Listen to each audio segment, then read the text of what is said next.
Hey there, friends. Dave Paulides, CanAm Missing Project, a copyrighted edition for our video channel. Huck is still demanding her Huck TV plug, so there it is. The mystical, magical world of Huck. Yeah, I'm talking about you. See side-eye? Hey. Yeah, it's a good girl. It's a good girl. Oh, she's a good girl. She's a good girl. She takes care of me, and I take care of her. She snores and keeps me awake, and yeah, you're a good girl. You're a good girl. You're a good bug. You can go to sleep if you want, okay? People make fun of your snoring, though, you know. It's okay. All right, we're gonna cover some other things today, and I've got to make a plug for the Bigfoot Caribbean cruise. Each of us have to book a certain amount of people, and this is my endless plug to get everybody on board. It's in November of 2025. There's all the info for you. The ship is outrageous, called Symphony of the Seas, November 9th through the 16th. What you want to do is screenshot those squares at the bottom, and then they'll give you all the information you need. And I gotta say, we've got a good lineup for this. Jeff Meldrum and I have gone head to head in so many conferences. He's a good guy. It'll be fun. Ryan Golembeski, kind of like head of the affairs, always on stage. Mariah Mayer has got her Bigfoot series, and of course, me.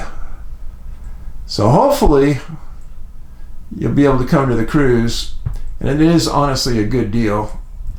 And now for the real fun. So if you go to Gather Up Events, gather up one word, and you go to the Bigfoot Caribbean cruise, you're going to see that picture I just sent you and all the details, which is good. And I want you to see that, and I want you to participate if you can. I've gone to 2 Alaska cruises put on by the same group. They've been outstanding. And I'm not just saying that. They really are outstanding. Because on the cruise, on your day at sea, when there's really nothing to do, me, Mariah, and Jeff at different times will give talks. These are different from the big auditorium talks. These are breakout talks, like 60 people each. And we'll get into talking about a lot of different things. That's actually the best time, because you get to interact with people in intimate settings, like a classroom.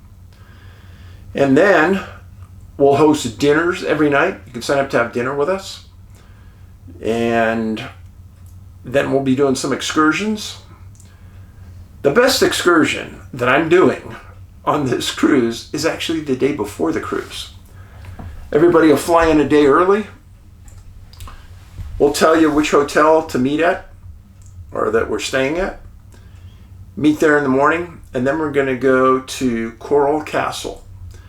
And I've talked about this before. It's been on my bucket list for a lifetime. Finally get to go. Bring a bunch of friends with me. It's an interesting place. Very interesting. And then we'll come back to the hotel that night, board the ship the next day, and we'll be off to some great locations. So there's my endless plug for the Bigfoot Caribbean cruise. Now the really big news, and I think it's gigantic news, is we're well into the planning stage of movie number 4, my 4th documentary, Missing 411, National Parks. Now, there's some carryover here. I've had a lot of good things said about this logo. And I want to thank Marty Pippin. Marty is one of the organizers of the cruise. And one day Marty and I were sitting around talking, and he's a graphic artist. If you need any graphic arts work done, he's the man. he's outstanding. You saw the work. And not only that, you get to see Marty on the cruise, and he's one of the nicest men in the world, honestly, really. So anyhow, back to the national parks. Kickstarter campaign. Go to Kickstarter. Kickstarter is one word. Kickstarter.com. Type in the search bar Missing 411 National Parks, and you will see our Kickstarter campaign. We're not halfway into it, and we're doing well, but things can fade out quickly, and we need you to step up and pledge a contribution. There's several different levels. There's one level you don't even have to donate hardly anything, $5-10. And there's other levels where you get a sweatshirt, a hat, get your name listed on the movie as a contributor, on the credits. And others, you can actually be in the movie. Yeah, we did that in Missing 411, the first movie. And that was actually a really good time. We had lunch catered out to the site where we filmed people. And then at night we got everyone together and we had dinner together. It was a blast. And hopefully some of you can get in there and do that. Now, Missing 411 National Parks is going to be at several national parks. Why now, you ask? Because there's a new law that says that if you have 5 or fewer people in your film crew, you don't need a film permit. Hallelujah. And because of that, I can tell you that we're going to be inside of some of these locations where some of these people disappeared, where we never could have filmed before, where the National Park Service had denied us film permits. No good reason, just didn't want us in there. So we're going in. And I've said this before, and I don't mind saying it again. If you don't believe me, I don't care what you think. But our movies were initially with a company called 1091 Media. 1091 sold their library movies to a company called Chicken Soup for the Soul Entertainment. It was a big company. It was a listed stockbroker, on the stock exchange. Well, what everyone didn't know at the time, they bought the movies because they knew the revenue coming off of 300 films could keep them afloat for a while. So what they did is they stopped paying all of the producers of those movies the royalties that we deserved. And I didn't get 90% of the royalties, 95% of the royalties off of Missing 411, the UFO Connection. And a lot of the producers sued Chicken Soup for the Soul. Yeah, they did. I got some really good legal advice, and I was told, Dave, the only people that make a lot of money when a company goes bankrupt are the attorneys. If a company goes bankrupt, that means they don't have the assets to sell. They don't have much. If you can, get the CEO on the phone and say, hey, I'll forgive what you owe me. Just give me the rights back to the film. I got the CEO of Chicken Soup for the Soul on the phone. They owed me a boatload of money. Yeah, enough money to make this film here. I said, I'll forgive the money. Just give me the rights back to the film, please. And he did. And there's a ton of people out there that are producers that don't have their rights, and they're tied up still in bankruptcy court. So that was one good thing. Now, I realize the movies are not up right now. They will be up in the next month and a half. It's a long story why they're not up now, but I'm not worried about it. They're going to be okay. And they're going to go back up soon. And they'll be up. And when they go up, I will tell you. But right now, you can buy Missing 411, the UFO Connection from us. You can buy the first movie, Missing 411, from us. And you can get them at NA, like North America, NABigfootsearch.com. And you can also just go to missing411.com. That's going to be our new website. You can actually go look at it right now. It's in a beta form. We're still working out the kinks. No, I'm not a webmaster. People said, oh, you said it'd be up on November, or you said it'd be up March 1st. Well, I'm not a web guy. And they ran into some hinks and kinks, and go look at it, missing411.com. It's quite an improvement over the old site. But you can order still on the old site in a Bigfoot search, like North America, bigfootsearch.com. Go to the online store. All right. So, thanks for being here. We've been on a wild ride together. Today, I was sitting in my house. People know I live alone with Huck right now. And it was real quiet. Real quiet. Every once in a while I start thinking about all the videos I make about missing people. To me, it's sometimes overwhelming how many people have disappeared in the wilds of North America and have not been found. And not all of the cases are missing 411 cases. Now remember, when I ask you to send me in cases, they gotta be loosely related to missing 411, okay? But I greatly appreciate all of you sending in the cases. I don't care if you know the parameters of a missing 411 case or not.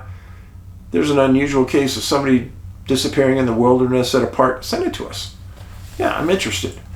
And a lot of the cases that we've highlighted over the last couple of months have been yours, so I can't hear of them all. Even though we Google, we use terms all the time, we just don't get them all. A lot of times these cases don't get national attention, they're just local. So send them in, missing411@yahoo.com. Let's get into it. We talk about cases where unusual. Talked about cases of two brothers in a national park who disappeared. Unusual. You'd never expect it. Now here's another one. Equally unusual. Man's name is Mark Sinclair. Let's picture Mark.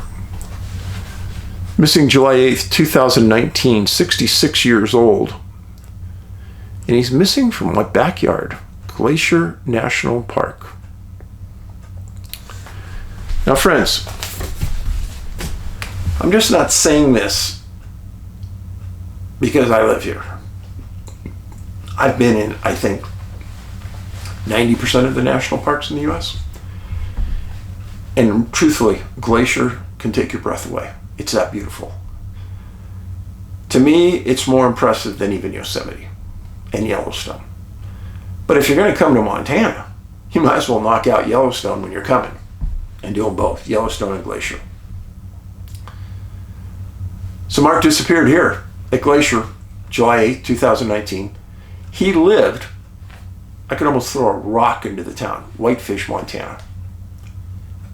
And he lived in many places over the years, Vermont, Montana, California, and other places. Mark was one of those people, you're either going to love him or you're going to hate him. Well, Dave, that's pretty strong. Well, hold your taters. Mark received his JD degree from Cornell University. His friends described him as super smart, loved people, was a lot of people's best friend, congenial, caring. And the early part of his life, the majority of his life, he spent in Vermont. And he worked for a Vermont public utility as their lawyer. He was also the former director of the Vermont Conservation Law Foundation.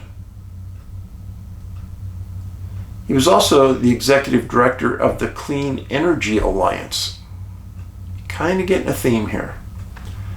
He's also the VP of the Clean Energy Group. Got it. In that early part, he was a big conservationist. And in the things I read about him, he was highly, highly passionate about his work and representation.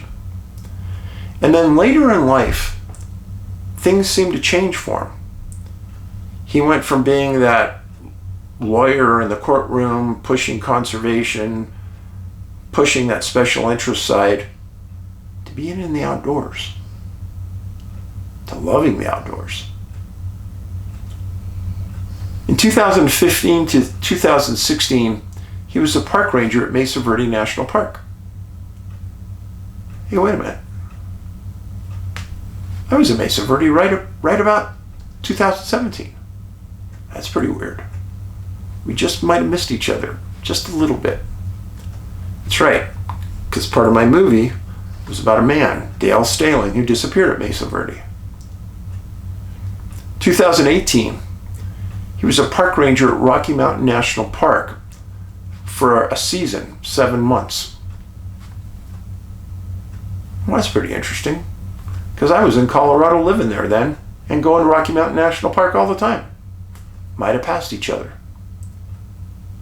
Then in 2019, he was the backcountry ranger at Glacier National Park. Well, son of a gun. I missed him by 1 year because I moved into Montana in 2020. Now, if you don't know what a backcountry ranger is, I think it's important I tell you. It's oftentimes a lonely job. Usually live in a very small cabin, most of the time by yourself, far from any roadway. Usually have an emergency radio. Oftentimes, backcountry rangers are armed, and they oftentimes write citations for things. Example. I know it's hard to believe because even I didn't believe it until I saw it. People that go into the backcountry and go to a campsite sometimes decide to just leave all their garbage at the campsite. That dog don't hunt. That does not work. If I was the ranger, every time the group would get a citation. And then in Glacier, you got other things that are going on. And I'll explain that later. But we have grizzly bears, big ones, and a lot of them in Glacier National Park. Another reason why a backcountry ranger would need to carry a firearm at times. Sometimes there's bear attacks in Glacier, and he would need to respond to those if he's way in the backcountry. Now, they never stated where Mark was working as a backcountry ranger, just that he was. You got to be a very self-sufficient person to be backcountry. Kind of a person confined in their own thoughts. There for the pure beauty of the location, the serenity of solitary existence. Well, on July 8th, 2019, Mark was living in Whitefish. Whitefish is about a 25-minute drive to the park. Well, he was on his day off, apparently, or days off. As I understand it, the backcountry rangers work 2 or 3 weeks in the backcountry and then have a week off. Well, at about 2:30 p.m. on July 8th, he enters the park through one of the pay stands, and you got to pay to enter Glacier. Well, they obviously recognize him. He's a backcountry ranger. Everybody knows him. They said hi. He drove in. And he drove up to the Highline Trailhead. And he parks his car. And other park personnel see him exiting his car. He walks out of the parking lot and he starts hiking towards that Highline Trailhead, and he starts going down the trail. So let's stop there for a second.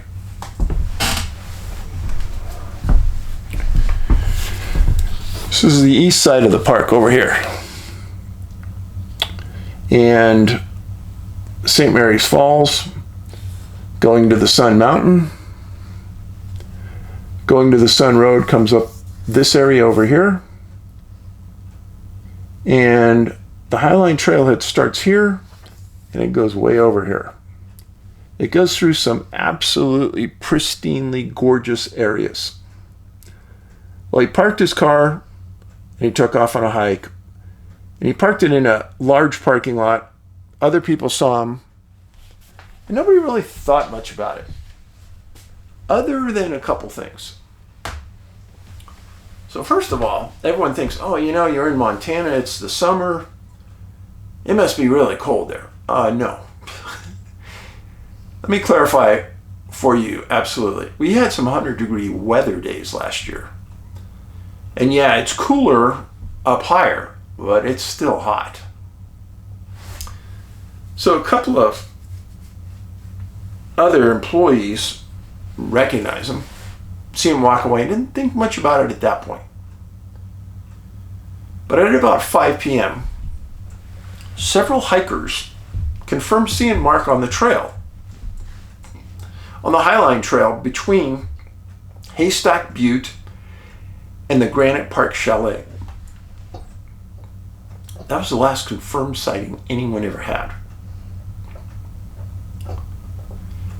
9 o'clock, as the crowds start to clear out and the Going to the Sun Road shuts down,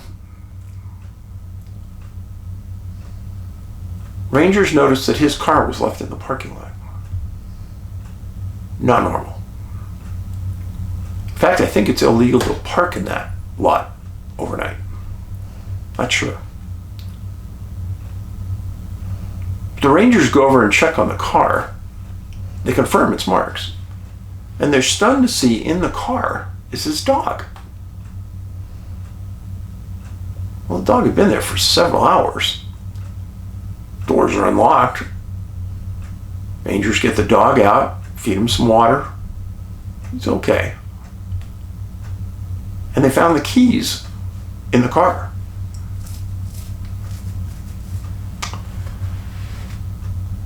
They know something's wrong, but they don't know what. But they have the dog. One of the rangers takes it overnight and makes sure it's okay. And a law enforcement ranger makes a call for a full search and rescue call-up for the next day. And they went big. I mean, it's one of their people, of course. So they call up 30 ground team members to cover the trails. And they also ask for 2 Bear Air Rescue to fly the skies and cover it from up above. We are so lucky here in Montana to have 2 Bear Air. 2 Bear Air has some of the most advanced helicopters in the world. 24/7, 365 days a year, they fly out of Glacier International Airport 100% free, and it's sponsored and paid for by a billionaire who lives in Whitefish, who's also a paramedic EMT. And he decided that this was going to be his way to give back to the community. I cannot tell you how many lives 2 Bear has saved. And they're not restricted to Montana. They'll fly into Utah, Idaho, etc. And they'll go as far south as Salt Lake. If they need to make an emergency trip because of trauma, we don't have a level 1 trauma center here in northern Montana, but the best one, closest one is in Salt Lake. They'll fly somebody there. Unbelievable. Great service. I can't say enough about it. We're so lucky to have them. So 2 Bear was flying looking for Mark. And they have a super advanced FLIR system. They turn that on, they're going to be able to see him. And by a pure luck, U.S. Geological Survey was doing work in the park. And they had their drone there. And because they're a government agency and they have special allowances, they are one of the few groups allowed to fly drones in a park. You and I can't. It's against the law. You cannot fly a drone in a national park. USGS can. And they flew that drone looking for Mark.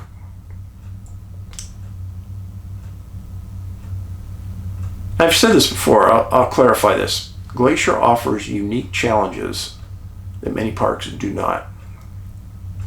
As an example, there's several trails inside Glacier that are maybe 5 feet wide, and at the end of the trail, it's straight down 1,000 feet.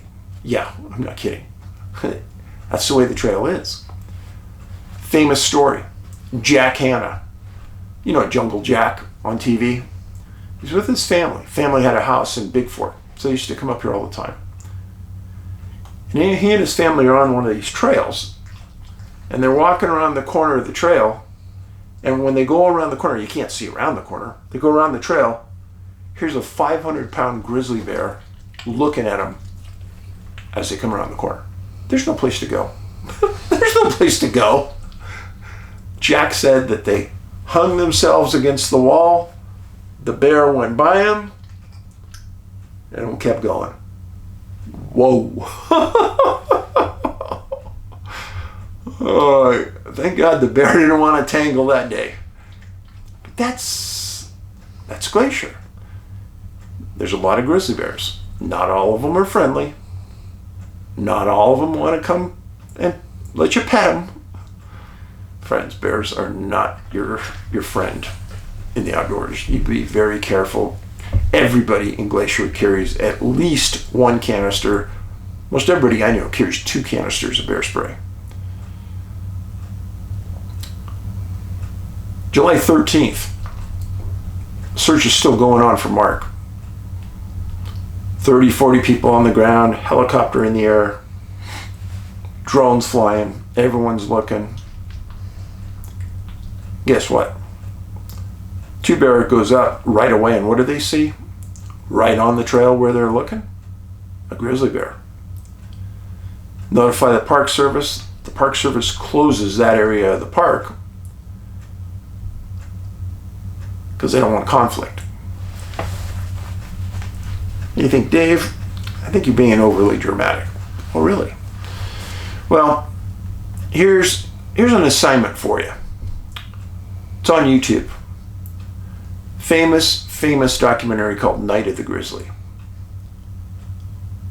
It's never happened before, never happened since, only happened one time in recorded history. And it happened in Glacier National Park. 2 people, camping, sleeping. I think the distance was 8 miles from each other. Both of them attacked and killed by a grizzly bear the same night. Different location, different bears, same time, same night. The Park Service was going crazy. They couldn't figure out what was going on. They didn't understand why the attacks happened. The bears were not problem bears.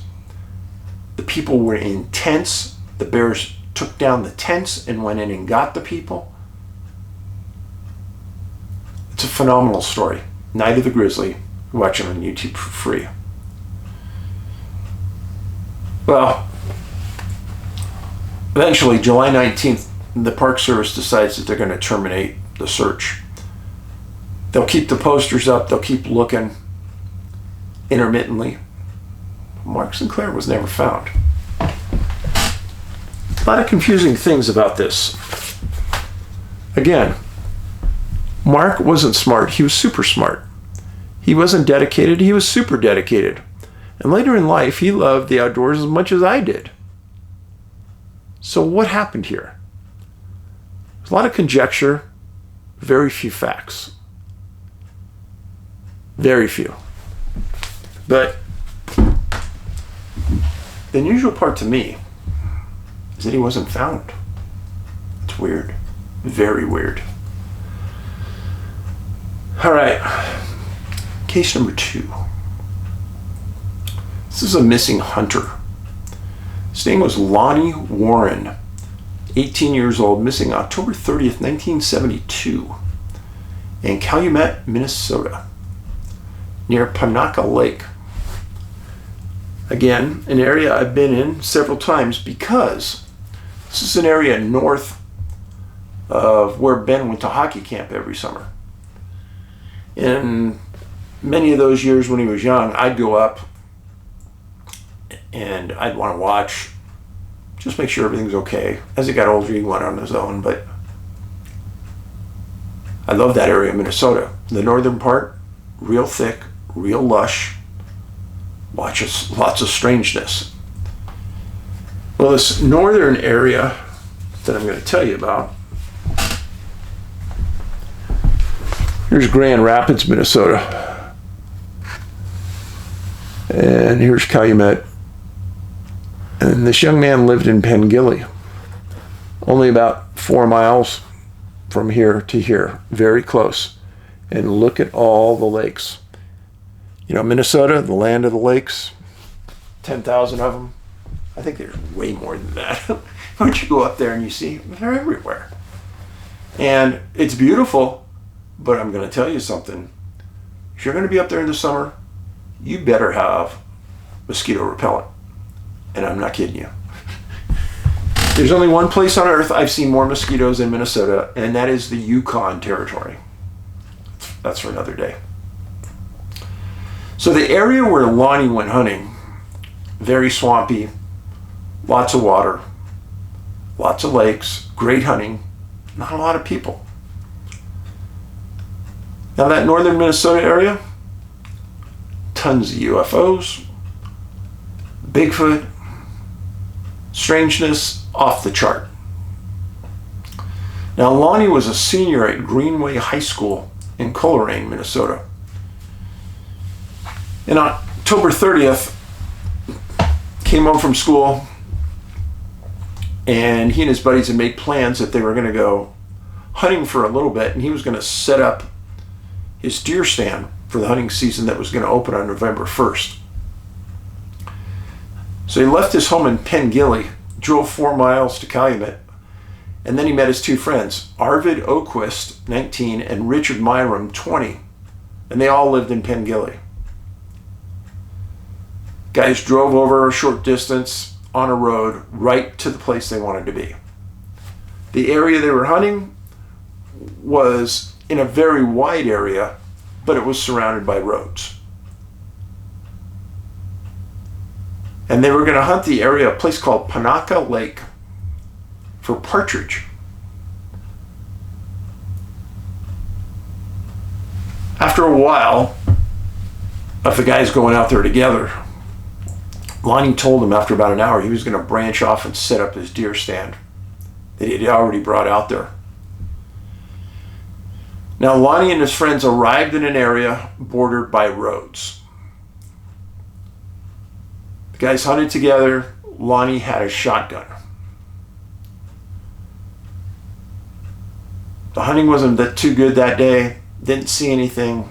And that's the reason Lonny broke it off after an hour and said he was going to go work on his stand. Now, what does a hunting stand represent? Sometimes I talk about these things and then I get notes. Hey Dave, it'd be nice if you told us what it was. All right. A hunting stand is really just a seat that has a loop around the back that holds onto the back of the tree, and gravity, as you sit on the chair, backs it into the tree. And there's usually some type of ladder to climb the tree to get into the stand. Stand is anywhere from, say, 8 feet to 15 feet, maybe 20 feet off the ground. And when you get your scent up off the ground, the animals down below don't smell you. It's really an effective way to hunt. So as you set this up, many times if it's in a new area that you haven't set up before, you got to cut branches off the tree you're going to be on. And then you got to hunt, you got to cut down an area or an alleyway to shoot. Because when you're have a firearm, you don't want your bullet hitting a branch or something because it'll move the trajectory of the bullet. So you got to clear an area. Sometimes you got to cut down a lot of brushes and things, sometimes not. It just all depends. Sometimes you could spend 4 or 5 hours clearing an area to make it good. So that's why Lonny was spending some time working it. He's doing a good job. Well, they agreed on a specific time to meet. And Lonny didn't show up. So Arvid and his friend decide that they'll honk the horn, look around for a bit. Didn't get anything. So they drove back to their house. And at 7 p.m. they called the Itasca County Sheriff's Office. And then the sheriff had them go to the site and explain the circumstances to the deputy. Well, the deputy turned on his lights and siren, hoping that if Lonny was out there, he'd hear it, see it, and walk towards it. Fortunately, that didn't work. But the deputy made a smart call. He made it for a full search and rescue call-up for the following day, October 31st. And the sheriff put up their plane in the air to look for him. And they had Civil Air Patrol cadets searching on the ground in a grid pattern. The Civil Air Patrol themselves were not called out as of yet. Now, Lonny was raised in this area and had lived there since he was young, and he had lived with his aunt and uncle since he was a young child. It wasn't explained why, but he lived with them since he was quite young. But this area wasn't new to him. He had been there before many times. Nobody really thought he was lost, but nobody could understand where he was. November 1st was the start of deer hunting season. The Minnesota Department of Natural Resources closed the search area to hunters because they didn't want any hunters getting hit by a bullet. Now that day, the ceiling of weather was so low that they couldn't put a plane in the sky. But the governor had allowed them to call out the Minnesota National Guard, and they arrived, and they were searching on the ground. November 2nd, the National Guard was still on site, searching, and now they were able to put up 2 helicopters from DNR, and the Itasca County Sheriff's plane was in the air as well. They had 140 searchers out looking. They were covering a massive area very thoroughly. November 3rd, same search protocol. Area, remember, was confined because of roads. Searchers found nothing, and they were perplexed. They knew, but they believed that Lonny wasn't lost. And they knew that if he walked long enough, he'd hit a road, and he knew what the roads were, and he'd find his way home. November 4th, 150 searchers, helicopter and plane, worked the entire day, and they never found anything. They terminated the search because they didn't know where else to look. He was never found. Hard to believe.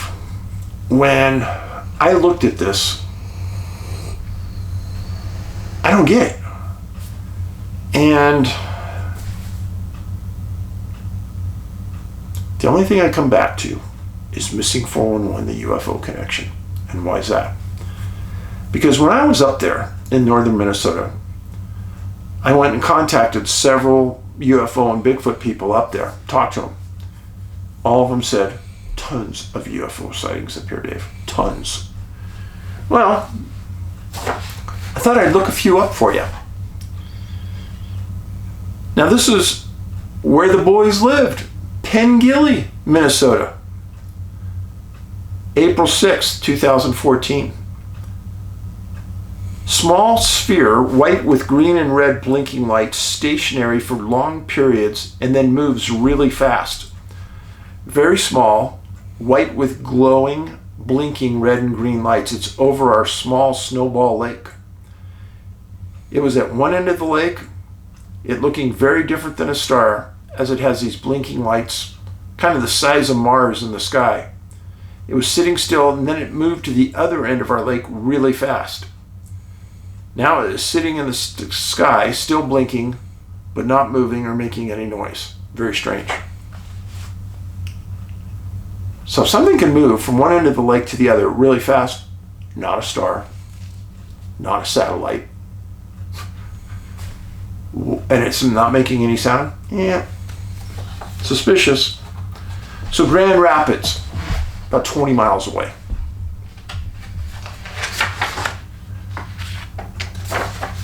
UFO allowed my awareness of its presence known for a second night this week. My boyfriend and I had witnessed strange lights in a report I submitted a couple nights prior, and when we arrived home after a stop into town, we veer off onto the right side of our dirt road in front of our house, shut the ignition lights off, and finished up our conversation before going inside. Looking at him, I noticed a very soft colored orange light to the left in the sky, flying at an unusual speed unlike anything we are aware of that we intentionally have in the skies.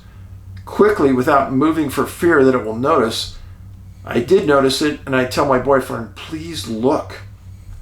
It wasn't hard to find, especially because it was fast and low. Just as he noticed it, we both watched it drop another small-sized light or lighted object from underneath itself, and it faded, disappeared with almost a sparkler light trailing and falling behind, only to just not be seen anymore when it wasn't distracted by that. For the UFO that it fell from, it was gone. Immediately opened my door. Immediately, I wasn't distracted by that. I look around for the UFO and it fell from. I looked for it from where it fell from and it was gone. I immediately opened the door with fear I didn't understand, and a rush came over me when I saw another light of the same color, not in motion, right above me, lower than the first one, and I quickly got into my house 25 feet away. I know there isn't a definitive definition for this because we don't even know how to communicate with whatever it is. Or maybe I just know I saw something very real and took the time to let everyone else know. And of all the moments I've faced when I look up into the dark this week, is going to help understand why I saw it. Grand Rapids, again, May 15th, 2018. Different incident, 10:30 p.m. I was driving from Bemidji to Grand Rapids on Highway 2. There were scattered clouds with mostly clear skies. The stars were beautiful that night, and as I was driving, I saw what I thought was a falling star. Then I saw a second. These were not falling stars as they were too low in the sky. My estimate would be they were only a few hundred feet at most in elevation. They were not heat lightning, as their quality was of a searchlight beam. I slowed the car down to look for a source, but saw nothing attached to the lights. I drove home wondering what they could have been. The next day I was telling my sister what I saw, and she said she saw them too. I was driving through heavily forested land with no towns near, and my sister saw them 50 miles away, so they weren't floodlights from a car dealership either. I wonder if anyone else saw them.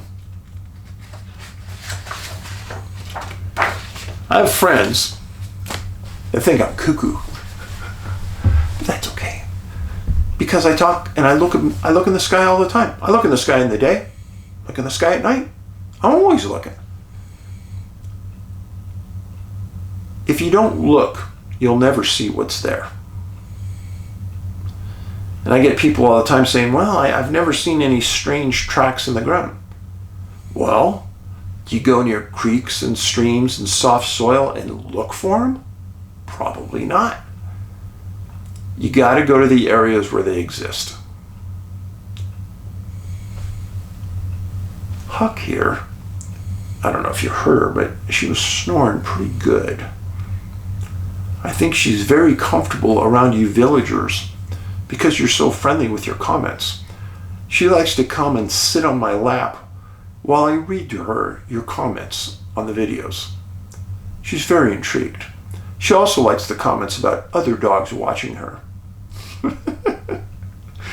So anyhow, thanks for being here. Kindness. Kindness is everywhere. We have to look for it sometimes. But it is. And you want to be part of that. And it's contagious. If you've ever seen, as an example, I was at the store the other day. I was in the produce section. And I was talking to the attendant that was working. I was asking for a special type of fruit. And he goes, oh yeah, it's over here. Very friendly. And as I get over there, some lady, probably 80 years old, very old, very nice, said, I heard you ask for those, was asking for grapefruit or something. And she said, oh, they're really good this time of the year. And then she just started talking to me. Wow, such a kind, nice lady. I appreciated that. I went to the car thinking, oh, I hope she liked the talk. So anyhow, thanks for being here. Remember to be kind.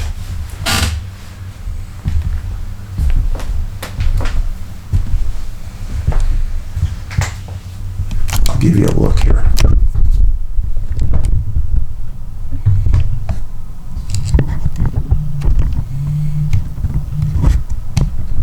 I think she's out for the count. What do you think? I think she's really sleeping right now. A little while ago, her paws were all going. She was chasing something, probably a deer. All right, Paulides out.